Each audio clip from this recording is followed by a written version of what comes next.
एक व्यक्ति था, लड्डू गोपाल जी की सेवा करता था, लेकिन उसका एक मित्र था, वो शंकर जी की सेवा करता था। और शंकर जी की सेवा करने वाला जो मित्र था वो बड़ा धनवान हो गया, और लड्डू गोपाल जी की जो सेवा करता था वो अब भी साधारण सा ही था। एक दिन दोनों मित्र मिले तो शिव जी की आराधना करने वाला भक्त लड्डू गोपाल जी की आराधना करने वाले से बोला, भाई तुम आज तक कभी उठ नहीं पाए, तुम उसी स्थान पर हो, उतने ही दायरे में हो, कभी बढ़ नहीं पाए आगे। गोपाल जी की सेवा करने वाला बोला, मेहनत तो बहुत करता हूं लेकिन क्या करूं, बढ़ ही नहीं पा रहा। शिव आराधक ने कहा कि एक काम करो, तुम अपने आराध्य बदल दो। ये तुम गोपाल जी की आराधना करते हो ना, इनकी जगह तुम शिव जी की आराधना शुरू कर दो, देखना कैसे जीवन में बदलाव आएगा।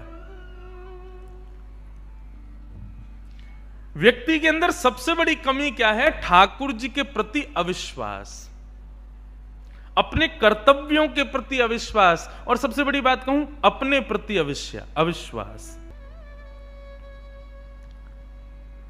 अब उस व्यक्ति ने यही किया कि गोपाल जी को ले जाकर के तो अलमारी में रख दिया, दूसरे दिन एक शंकर जी ले आया और शंकर जी का बढ़िया रुद्राभिषेक करके, त्रिपुंड लगा करके, बढ़िया ज्योत नैवेद्य आदि सब अर्पित करके, अगरबत्ती जला करके ओम नमः शिवाय का जाप करने लगा। और अब तक गोपाल जी की सेवा करता था, वो गोपाल जी अंदर बैठा दिए एक अलमारी में, उनकी सेवा बंद।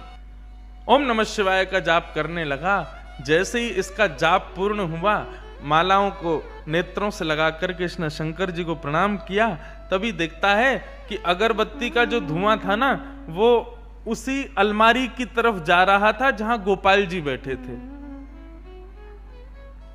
तो इसके मन में भावना आई कि आज तक इनकी आराधना करता रहा तो मुझे कभी कुछ दिया नहीं, आज तक भी मैं सामान्य हूं, और अब मैं शंकर जी की आराधना कर रहा हूं, उनको नैवेद्य धूप दीप दिखा रहा हूं, तो अगरबत्ती की सुगंधी भी उनको नहीं लेने दे रहे हैं, खुद ले रहे हैं अंदर अलमारी में बैठ के। रुको, इनको अभी बताता हूं। उठ करके गया, अलमारी खोल करके जैसे ही गोपाल जी को पकड़ने लगा, इतने में ही गोपाल जी सच में प्रकट हो गए, और उस प्रकट होकर के उसका हाथ पकड़ लिया। जैसे ही गोपाल जी प्रकट हुए, उस भक्त ने कहा, बोले भगवान आप प्रकट हो गए? बोले हाँ प्रकट हो गए। बोले तो फिर ये तो मैं सबको बता दूंगा कि भाई शिव जी की आराधना से गोपाल जी प्रकट होते हैं। गोपाल जी बोले नहीं भैया, हम शिव जी की आराधना से प्रकट हुए, ऐसी बात नहीं है। तुम शिवाराधना करो, सूर्य आराधना करो, चंद्र आराधना करो, किसी की भी आराधना करो, उससे हमको कोई दिक्कत नहीं है, लेकिन आज हम प्रकट किस लिए हुए ये ध्यान से सुनना। आज तक तुमने केवल हमको अष्ट धातु की एक मूर्ति समझा था, तुम्हारे मन में कभी ये भावना नहीं आती थी कि इनकी आंखें भी हैं, इनकी नाक भी है, इनकी जीभ भी है, इनके कान भी हैं, इनकी त्वचा भी है, इनके हाथ पैर भी हैं।